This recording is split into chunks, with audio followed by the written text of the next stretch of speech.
Hello, good morning, good afternoon or good evening, whichever applies to you. Welcome to this short introductory video on ratting in Querious and ratting against Blood Raider rats. For this video I'm going to be using the standard Newbro Vexor, the fitting for which you can see here and which can be found on the Brave website. The most important thing to know about this fitting is that it is running an oversized, battleship-sized afterburner, which means that it will move around very quickly but have no agility at all whilst that is active, and its main defense is going to be speed and range. Now, my main focus of this video is looking at what the different rats are going to be like in Querious and the specifics of fighting against Blood Raiders. The main difference between them and Sanchas, which you may already be familiar with, is that Blood Raiders use tracking disruptors and energy neutralizers as their electronic warfare of choice. So the damage you should deal is the same as previously, with the use of EM damage, and you'll see that I've got Praetor drones for that purpose.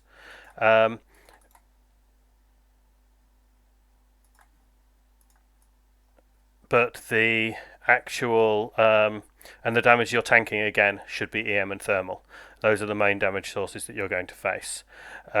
Now you can see here cap neutralized. So this is the Blood Archbishop, which you can see is 20 kilometers away from me, and it's attacking my capacitor, and you can see it's going down reasonably fast.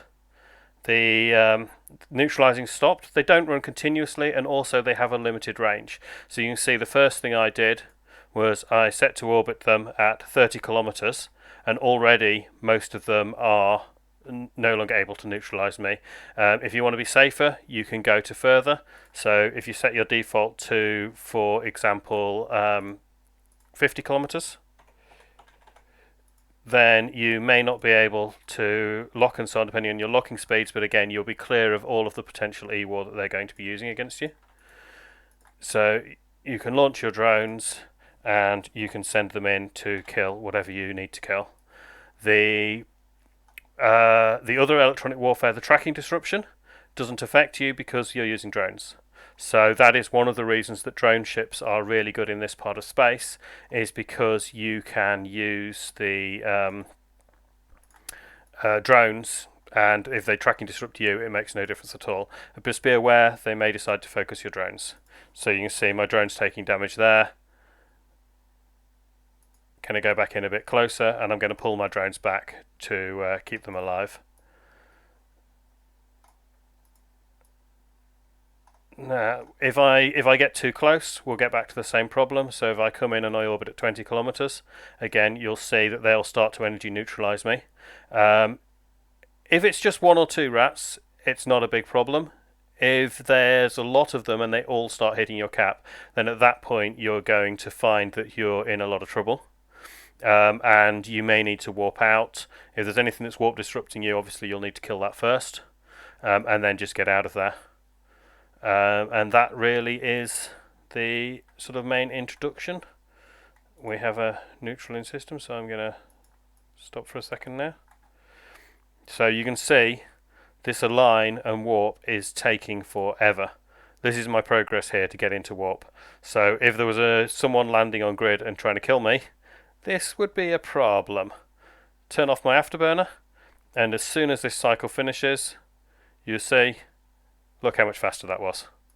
So straight into warp. They've left the system now actually, so I can come back and do a bit more ratting, but let's demonstrate the neutralizers one more time, and then hopefully that will be all that you need. So the neutrals have left, so I'm heading back into the belt. Don't feel like it's cowardice or anything else, just dock up as soon as there's potential trouble coming in. You're in a ratting ship, you've got no tackle, you've got no EWAR, even if you win the fight they can just run away, so there really is just no reason to try and fight anyone. Just stay safe, keep yourself out of trouble, and you can always rat a little bit more later if you don't get blown up. So I'm going to stay close to them this time, which may make things hairy for me. I'm going to use my smaller drones to try and take out this cleric. and then I'll maybe deal with the battleships later. And you can see, again, I'm now getting neutralised. So this Blood Archbishop, same one as before, is attacking my capacitor, basically, is what's happening. And if I stay orbiting close to it, now you'll notice that because of my speed, it's got battleship guns on it. It can't track me. I'm going to switch to the larger drones now because the smaller ship's dead. So they're not able to attack me with their guns at all. It's just not a threat because of the speed I'm doing. However, they are able to attack my capacitor, and you can see that it is going down a little bit. The pressure from one isn't the end of the world. You can see it is going down, but I don't have to panic. I've got a little bit of time to sort it out. The main weakness goes if that capacitor drains too much, and we start getting around here. This is the peak capacitor recharge at this point. So if we get hit another time, we'll now be at our peak recharge, and then if we get past that and end up with the cap empty, it actually recharges a lot slower at that point. So then my afterburner was shut off, and then I would lose this speed, and this speed is what's keeping me alive, and I also wouldn't have capacitor to run my armor repairer. So all I'm going to do is just pull out that range a little bit further. So doing it reasonably smoothly, keep the orbit up, keep this transversal and speed up, and you can see I'm taking virtually no damage from them. Just checking it. Oh, there's another person come into local, so that could be a problem. So what I'm going to do is I'm going to align to the Astra House, keep my afterburner on for now, but it does mean that if someone comes in, I can just turn off my afterburner and kill them. I'm going to get those. Yep, a couple of them now, so I'm going to get the drones back in, recall my drones. So if you don't know, Shift R is return your drones, and F is tell all your drones to engage. Useful couple of little shortcuts. They should be coming back to me now.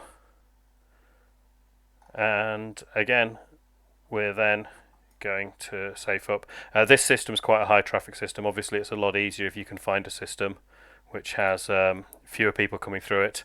You get a bit more uninterrupted time to rat. But staying for that one extra, 800,000 ISK could lose me my several million ISK Vexor. So just stay safe. Another handy trip, directional scanner. Is anyone coming for you? So you can see there's a few ships in space there. A bunch of them are friendlies. Some of them could be hostile. So you don't really know what's happening unless they're coming for you. And now my stuff's safe. I'm already aligned to the Astra House, so I can just go into warp. And if you don't want people to know easily that you're in a ratting ship, you can always dock up, then they can't see you in space and know what you were flying.